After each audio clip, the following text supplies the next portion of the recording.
안녕하세요 여러분. 오늘은 영업을 통해서 월 1000만원을 벌고 싶은 분들께 큰 도움이 될 만한 영상입니다. 왜냐하면 이 영상을 통해서 여러분들이 제가 말씀드리는 비법을 체득하시면 설득이 훨씬 수월해지실 거예요.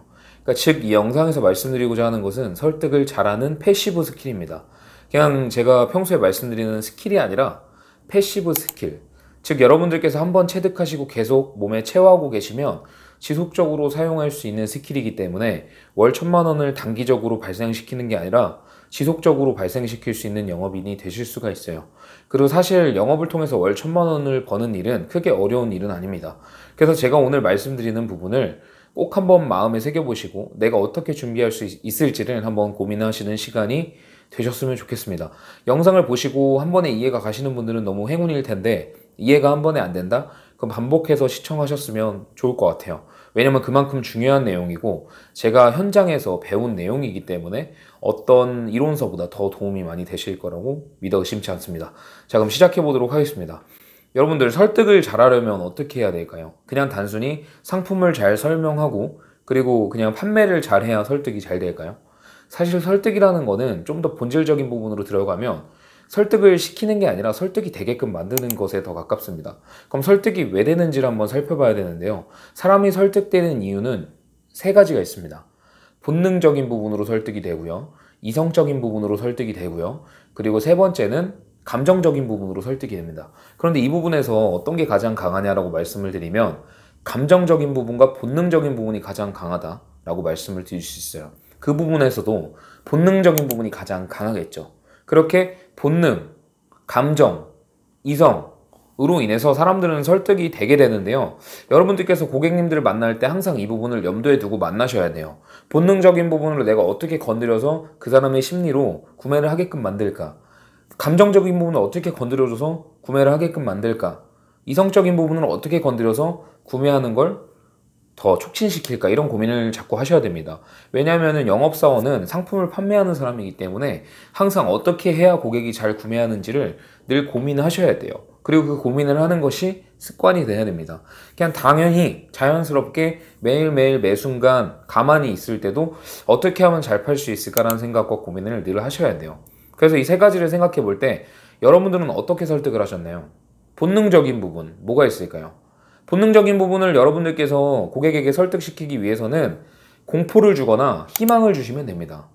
본능적인 부분, 피하려고 하거나 취하려고 하는 그 부분을 건드려 주시면 돼요. 그러니까 그 사람들에게 어떤 상품을 판매하려고 설명할 때 이 상품을 사지 않으면 안 된다는 공포심을 주거나 아니면 이 상품을 샀을 때 내 인생이 바뀌거나 아니면 내가 더 멋진 모습으로 개선될 수 있다는 사실을 인지시켜 주시면요.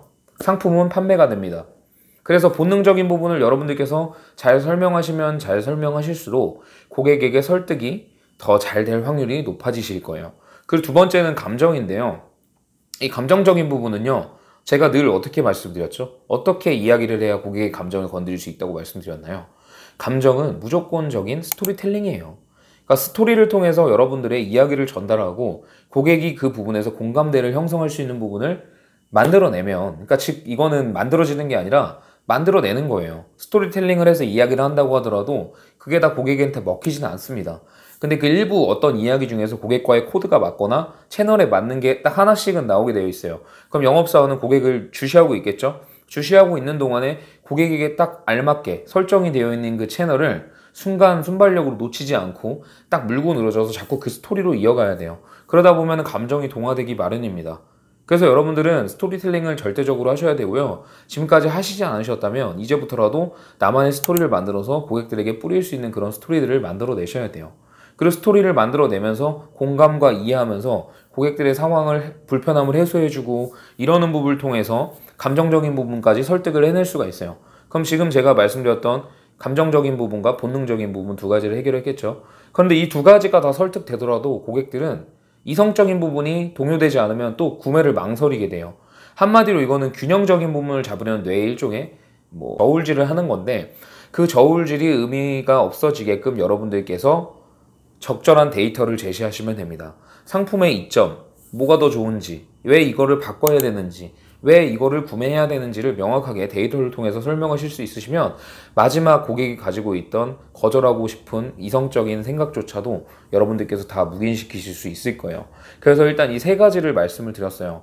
본능적인 부분, 감정적인 부분, 이성적인 부분, 이 세 가지를 설득을 하셔야 되는데, 여러분들께서 지금 현재 영업하는 환경이 다 다르고 판매하는 상품도 다 다르고 내가 영업하는 방식이 다 다를 것이기 때문에 뭐 정답이 있을 수는 없겠지만 전 큰 맥락에서 정말 큰 틀에서 말씀을 드렸기 때문에 여러분들께서 이것을 좀 더 멀리 바라보시면 좋을 것 같아요.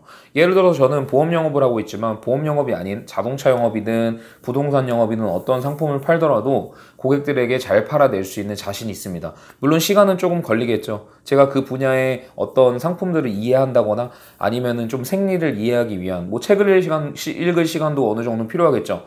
그렇지만 이 원리를 알고 있기 때문에 저는 금세 그 상품들을 고객들에게 잘 팔아낼 수 있다는 자신이 있습니다. 그래서 이 세 가지를 여러분들께서 꼭 염두하시고 염두에 두시고 상품을 판매해야 되고요. 그리고 조금 더 깊게 들어가서 그렇다면 이것을 어떻게 좀 비춰지게 할 수 있을까라는 부분으로 좀 더 세분화해서 나눠보도록 하겠습니다. 또 세 가지로 나눠볼 건데요. 첫 번째는 스토리텔링. 아까 전에도 말씀드렸지만 첫 번째는 스토리텔링. 꼭 빠져서는 안 될 요소고, 두 번째는 권위입니다. 권위. 이건 제가 이따가 말씀을 드릴게요. 그리고 세 번째는 비언어적인 태도입니다. 제가 지금 세분화해서 세 가지로 들어왔는데 여러분들께서는 이 세 가지도 절대 빼먹지 않고 꼭 몸에 체득화 시켜야 돼요. 이것 또한 패시브 스킬로 여러분들께서 만들어야 됩니다. 첫 번째, 스토리텔링은 뭐 말해 뭐합니까? 너무나도 반복적으로 말씀드렸고 그만큼 중요하기 때문에 반복적으로 말씀을 드렸던 것이기도 해요. 뭐 오디션 프로그램 같은 거 보면은 노래 부르는 사람들이 나왔다가 잠시 화면이 돌아가면서 그 사람의 불우했던 환경이라든지 꿈을 좇는 노력, 이런 것들이 나오죠. 굳이 시간 아깝고 뭐 광고 시간도 더 해야 되는데 왜 굳이 그런 거를 시청자들에게 뿌릴까요? 스토리에 동요되게 하기 위함이에요. 그냥 노래 잘하는 것만으로는 사람들이 대단하다라고 박수는 치겠지만 마음이 움직이지 않기 때문에 철저히 스토리텔링을 해서 스토리를 보여줌으로써 고객들을 설득을 시키는 겁니다. 뭐 이런 그 사람의 불우했던 환경으로 마음을 움직이게 하는 스토리텔링도 있겠지만 그것뿐만이 아니라 내가 말하고자 하는 스토리를 고객들이 동요되게끔 해서 내 성장 스토리가 그 사람에게도 이루어질 수 있게끔 그냥 어떤 그 관통하게 만드는 그런 이야기들로 스토리텔링 하는 방법도 있어요. 어찌됐든 스토리텔링을 한다는 것 자체가 너무나도 중요한 거고 꼭 사람을 설득할 때 필요한 요소라는 것은 까먹으면 안 되는 부분입니다. 그 두 번째, 권위. 이건 뭐냐면 어떤 입지가 있다는 느낌을 줘야 돼요. 뭐 예를 들면 전문가적인 모습, 해당 분야의 재반 지식이 충분히 있는, 그리고 어떤 실력이 있는 모습, 이게 어느 정도 있어야 된다는 겁니다. 예를 들어서 고객들은 잘 알아요. 굳이 이 사람이 어떤 데이터를 들고 와서 보여주지 않아도 이 사람이 말하는 거, 얘기하는 거 어느 정도 대화 나눠보면 인생을 다 헛살지 않았기 때문에 25년 이상 산 사람들은 어느 정도 사람을 파악할 수가 있습니다. 그래서 내 말투, 뭐 몸짓, 그냥 뭐 말하는 설명 모든 부분에 있어서 나의 권위가 드러나야 돼요. 예를 들어서 그게 안 된다고 한다면 내가 가지고 다니는 뭐 액세서리 아니면 내 몸에 두르고 있는 뭐 어떤 뭐 것들, 그리고 내 복장, 뭐 머리 헤어스타일 등등 모든 것들을 권위가 드러나게 해야 돼요. 여러분들이 어떤 상품을 판매하고자 할 때 그 상품을 사게끔 신뢰감을 줘야 되기 때문에 그 신뢰감이 곧 권위와 이어진다는 사실을 명심하셔야 돼요. 그래서 두 번째는 권위고요. 이제 마지막으로는 권위랑도 조금 내용이 이어질 수도 있겠지만 제가 누차 말씀드리는 비언어적인 태도입니다. 제가 여러분들께 지금 이런 말씀을 드리고 있을 때도 확신이 없는 말투로 얘기를 한다든지 제가 경험도 없는데 경험이 있는 것처럼 말씀을 드린다고 한다면 아마 여러분들께서 큰 동요가 되진 않으실 거예요. 왜냐하면 그 사람에 대한 비언어적인 태도가 확신감이 있어 보이지 않을 것이기 때문이에요. 그런데 제가 지금 여러분들께 이렇게 앞에 나와서 유튜브에서 당당히 말씀드릴 수 있는 것은 제가 비언어적인 태도를 꾸며서 만들었다 뭐 이런 게 아니라 정말 저는 현장에서 많은 경험이 있고 그 현장에서 고객들을 많이 설득해 봤기 때문이에요. 그리고 뭐 고객들만 설득한 게 아니라 저는 제가 현재 이제 몸을 담고 있는 이 보험업이라는 곳에서 보험업을 할 수 있는 사람들을 굉장히 많이 뽑아봤어요. 미팅을 많이 해봤고 상담을 많이 해봤고 케어도 많이 해봤기 때문에 사실 사람을 설득하는 거는 정말 자부할 수 있어요. 그래서 그것을 할 때 비언어적인 태도가 얼마나 중요한지도 누구보다 잘 알고 있죠. 여러분들께서 사람을 설득하실 때 확신이 없다면, 그리고 눈빛이 흔들린다면, 아이 컨택을 잘 못하고 자꾸 눈을 피하고 그리고 손짓 이런 것들이 자신감이 없어 보이고 눈빛에서도 확신감이 없고 뭐 목소리도 뭐 확신감이 없이 낮고 그냥 잘 들리지 않고, 그러니까 목소리가 또렷하지 않다는 거겠죠. 뭐 말투도 어버버하고 말을 더듬고 이렇게 된다고 한다면 그 비언어적인 태도 모든 부분들이 고객을 설득하는 데 있어서 굉장히 마이너스라고 생각하시면 될 것 같아요. 제가 지금 말씀드린 세 가지, 그리고 거기서 세분화된 세 가지, 총 6가지를 말씀드렸는데 아마 월 1,000만 원 이상의 소득을 내고 있는 영업인들은 여기 중에서 한 5개 이상은 지키고 있을 거라고 생각해요. 5개가 너무 많다면 한 4개 정도는 지키고 있을 거라고 생각을 합니다. 아마 공감하실 거예요. 그런데 아직 월 1,000만 원 이상의 소득이 균등하게 나오지 않는 분들이라고 한다면 지금 이 6가지를 깊이 생각해 보지 않으셨을 가능성이 높아요. 그냥 상품 판매해야지. 보험 팔아야지.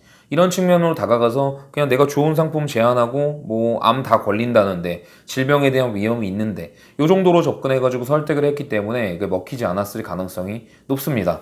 그러니까 즉 설득을 자꾸 하려고 했기 때문에 잘 안 됐던 건데 설득이 되게끔 만들면 되거든요. 설득이 되게끔 만들기 위해서는 제가 지금 말씀드렸던 6가지 꼭 여러분들께서 염두하시고 체화하셔야 되는 패시브 스킬이에요.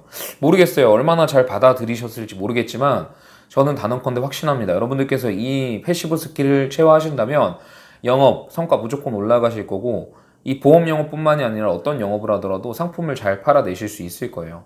그래서 제가 뭐 굳이 보험 영업도 그랬고 리크루팅도 그렇고 사람 설득하는 거 그리고 보험 상품뿐만이 아니라 여러 가지 제 부가소득을 창출하는 것들 그런 것들을 다 판매를 할 수 있는 이유가 사람을 설득할 수 있는 메커니즘을 어느 정도 알고 있기 때문이에요. 그래서 여러분들도 영업을 할 때 보험 상품 공부하는 것도 좋지만 보험 상품만 공부하는 것이 아니라 사람에 대해서도 좀 공부를 해보시고 심리에 대해서도 공부를 해보시고 그리고 마케팅 스킬에 대해서도 꼭 공부를 하시는 그런 시간을 가지시면 좋을 것 같아요. 그러면은 지금 당장은 시간을 쓰는 것 같고 차라리 영업을 조금이라도 더 하는 게 이득이 될 것 같지만 장기적으로 봤을 땐 시간을 더 버는 일이 되고 성과를 더 올리는 일이 될 거라고 확신합니다. 오늘 1월을 시작해서 정말 중요한 정보를 드렸는데요. 제 전달력이 부족해서 다 전달이 안 될 수도 있지만 여러분들께서 찰떡같이 받아들여 주셨으면 좋겠습니다. 정말 너무나도 중요한 내용이고요. 그래서 이렇게 길게 설명을 드린 것 같아요. 여러분들께서 좀 성과가 더 극대화되시기를 바라고 2021년에는 더 멋진 성과가 가득하시기를 바라겠습니다. 사실 이것 말고도 드릴 말씀이 많기 때문에 앞으로도 영상을 통해서 지속적으로 말씀을 드릴 거고요.